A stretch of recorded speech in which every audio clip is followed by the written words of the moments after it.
What's going on, guys? Welcome back to the channel, and today I will be talking about professional wrestling. Go figure. And I'm going to start a series that I've been wanting to do for a while. My top 10 matches by my top 10 wrestlers. So what I'm going to do is the first video I'll come out with is my 10th favorite wrestler of all time. And I'm going to count down his top 10 matches. And my next video in this series will be my 9th favorite, and so on, until eventually I get to Edge, who is my favorite. And I've struggled to actually re-put together a list of my top 10 favorite wrestlers of all time. But at the end of the day, I know my top 5, and I know that by heart, to an extent. 5 and 6 fluctuate constantly between Jericho and Orton. And then 4 through 1 goes Undertaker, CM Punk, Jeff Hardy, and Edge. So I'm going to start with number 10 on that list, The Game, the Cerebral Assassin, Triple H. The 14-time WWE 15 because he won his 15th in that Royal Rumble in 2016. This is one of the most legendary professional wrestlers of all time, and there are so many matches I could use from both of the eras that he's been predominant as a competitor in, which were the Ruthless Aggression and Attitude eras, and I feel like it's going to come right down the middle and be half and half. Don't know if it will or not, but I feel like that's what it's going to be. But yeah, strap in. Here we go. My favorite Triple H matches. Number 10, the match with Shawn Michaels at SummerSlam 2002. And I know a lot of fans that have seen that match are like, whoa, why is it so low on this list? Because the first time I saw it, I'd never seen it before my 16th birthday, whenever my cousin got me a VHS of SummerSlam 02, and I plugged in my little mini TV and I watched it. And that pay-per-view had been hyped up to me, and that match specifically was hyped up to me as the very best Triple H match of all time. So it didn't live up to the hype because there are obviously, in my opinion, 9 others that top it, and I don't think it's close. And honestly, this was close to not making the list. I almost said his match with Ambrose at Roadblock for the title because I love that match, and I think it was a great showcase of being able to put someone over without letting them win, because that's what that match did for Ambrose. Ambrose didn't win, but he was still over in that match. And so, with that being said, this match gets the 10th spot. Fun fact about this next one, any of the wrestlers I name that are on this list, that are in this match is on that list for that wrestler. So, Triple H is in a 6-man Hell in a Cell match with Rock, Stone Cold. They're not on this list. Rikishi, he's not on this list. Undertaker, he is on this list. And Kurt Angle, he's on this list. Rock, Austin, Rikishi, Taker, Angle, Triple H. Yeah. So you'll hear me talk about this match 3 more times. So, get ready. It will be in different positions each match. This match is probably one of my favorite Hell in a Cell matches just because it was the first to have this many people in it, and they absolutely tore the house down. Literally, Vince McMahon came out there with a truck and ripped a door off it, and then there was just this mayhem up on the stage where a bunch of junk cars were. There was one spot that the camera was filming Triple H, and he grabbed the camera and hit Stone Cold in the head with it, and I was like, yeah, boy. When I go back and watch this match, it is a comfort match, and it is one of those, it's like Shrek. You know how you can almost quote Shrek verbatim? Or is that just me? This match, I can tell you probably what's about to happen. And if I don't get it exactly whenever I say it's going to happen, It's going to be within the next, 30 seconds of it. I promise. Um, and there's a lot of memorable spots and I just think that this was a great execution on all 6 wrestlers' parts. All 6 got to do something really cool, and I loved it. Number 8, his match with The Undertaker at WrestleMania 27. This was the year before the Hell in a Cell match. This was their No Holds Barred match. This is one of my favorite Triple H matches because the dude killed it. These two dudes, for any professional athlete standpoint, scripted sport or real sport, through and through, were out of their prime. Or should have been. But this is one of the best matches on both of their repertoire, and it will be talked about in my Undertaker video as well. But don't worry, you got a lot more videos before I talk about that one. Talk about it again. This match killed it in every aspect of the word. The audience was so into this match that the next matches, like every other match on the card, got crapped on. Which is sad because not every match on this Mania was as bad as you'd remember. But that being said, Triple H Undertaker 2, technically, because they wrestled at WrestleMania 17, 10 years before this, is on this list. Number 7, D-Generation X versus the McMahon family and the Big Show in a Hell in a Cell match. If you are a wrestling fan that loves a good gory match, and it's gory because of the storyline surrounding it, this is the Hell in a Cell match for you. It was full of gore. There was some scary... Shane McMahon was losing an ungodly amount of blood in that match. It was terrifying. Plus, there's a really funny scene where, Big Show's, leaned over the ropes, and, Vince McMahon is staring down at both members of DX, and they just kind of look at each other, look at Big Show. They uncover the Big Show's rear end, and Vince McMahon then gets on his knees and begs before DX rams Vince's face into the Big Show's crack. That is a genuine moment. That's a Kodak moment. But no, this match was great in every... I loved it. It was bloody, it was brutal, it was hardcore, and I loved it. Number 6, the first tag team title win of Triple H and Shawn Michaels together. The TLC match with Jericho and Big Show. Honestly, this match ain't even that good. I just love it for the sentimental value of the original 2 members of DX winning the tag titles together. And I know that's a stupid reason to love it so much, but it's true.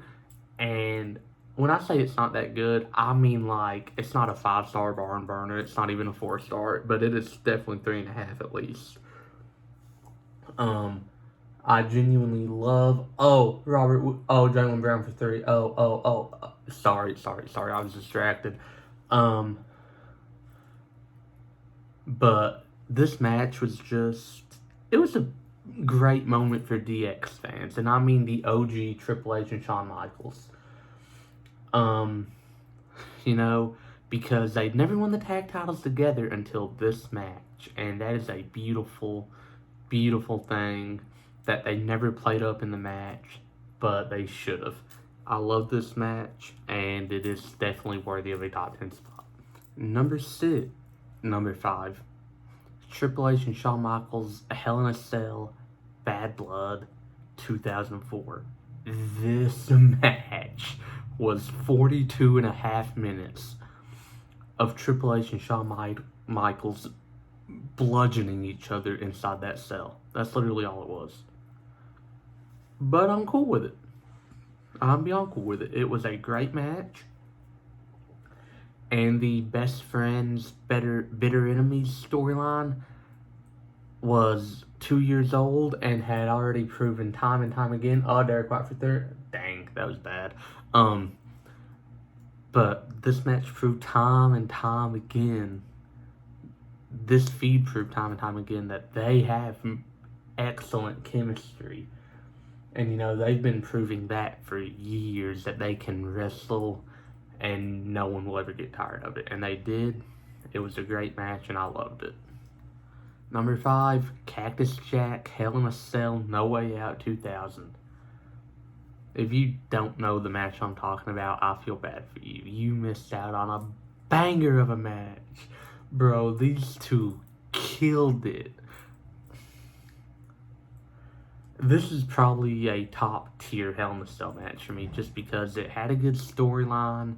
It had a good little tidbit of the match, completely dedicated to Mick Foley trying to break out of the cell. And just the ending, or near the end, when Mick Foley had a 2x4 wrapped in barbed wire lit ablaze on fire. And then Triple H was about to get pile drivered onto it, and that backdrop through the cell door, or through the cell roof, down to the ring, denting, I mean it when I say denting, like the ring imploded. That was one of the most terrifying spots I've ever seen in pro wrestling, because I genuinely thought for a minute Mick Foley is dead. But there are plenty of those. I love this match with my whole heart. Again, I love it, and I think that this was just a perfect Hell in a Cell match. Number 4, Cactus Jack for Royal Rumble 2000. A month before, they had a street fight for the WWF title, same as the Hell in a Cell match, that involved pedigrees on the thumbtacks, they're running by the Rock, barbed wire wrapped elbow drops, just so much of this match, and they went so crazy. And if I didn't know any better, I would have genuinely assumed that these two hated each other because of the pain that was going through both of them at this point, you know. And that makes me respect both of these guys even more. And I genuinely, Wiggs, you missed. Horford, and I'm sorry, I'm really invested in this game for some reason. My team's not even playing, but I'm still, you know, it's the finals, man. But anyways, Triple H and Cactus Jack murdered each other for the WWF title. And honestly, this is a match that for me blurred the lines between fiction and reality, just because, you know, they were some risky spots, and you know, it kind of left me thinking, do these two actually hate each other? But yeah, that's number 4. Number 3, the first ever Elimination Chamber match. I love this match because it made me respect Triple H a lot more, because Triple H got hit with a frog splash off the top of the pod. And that's a pretty tame move, honestly, a frog splash. It was butchered, and it done something to Triple H's neck, like his, breathing area of his neck. And Triple H kind of just said, oh, no, I'm going to finish the match. Yeah, let me finish it. And he finished the match, you know? And, I mean, it made me respect him because, again, RVD landed directly on his neck. Like, dude, that's a respect thing and a half, you know?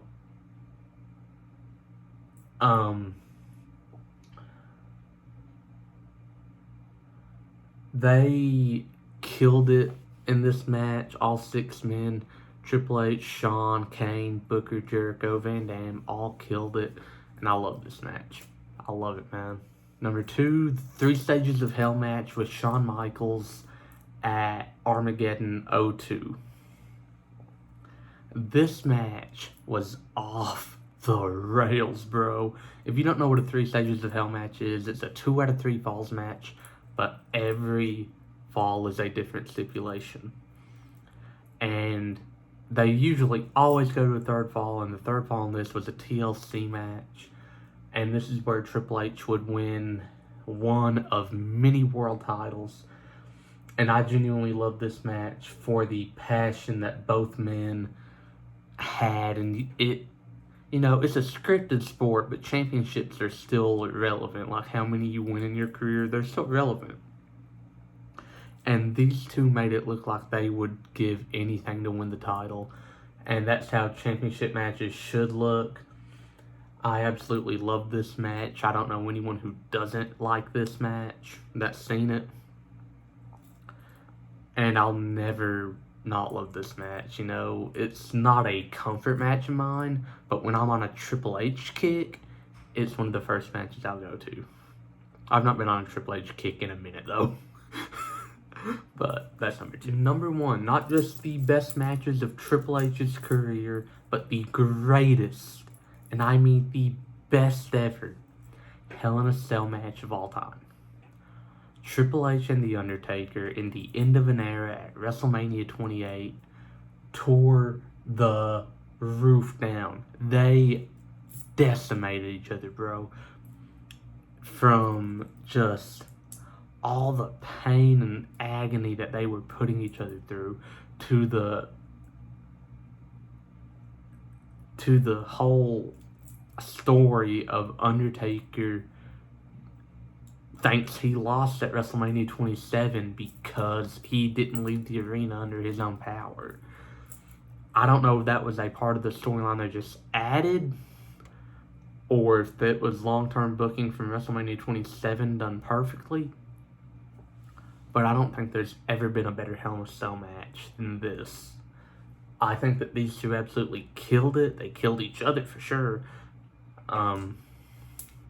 And I just respect this because, dude, just these two wrestlers and even the special referee, Shawn Michaels, they are all three so special to me because they were all three around and very prominent when I started watching wrestling. So it's just kind of hard for me to have anything bad to say about any of these wrestlers. I still do, but it's hard. So yeah, with that being said, that is the end of the video. What did you think? Do you agree with my list? Do you disagree? Tell me about it in the comments below. And again, stay tuned because I've got 9 more of these suckers coming out. And my SummerSlam vlog that will be made.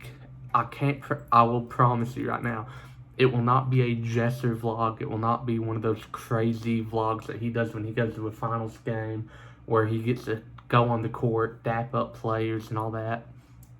It won't be one of those vlogs. It'll just be a vlog of me watching my sport, loving my sport, and just me having a good time because that's what SummerSlam's going to be, me having a good time. But that being said, again, don't forget to like, share, and subscribe. I'm Andrew Crawford, and I'll see you soon.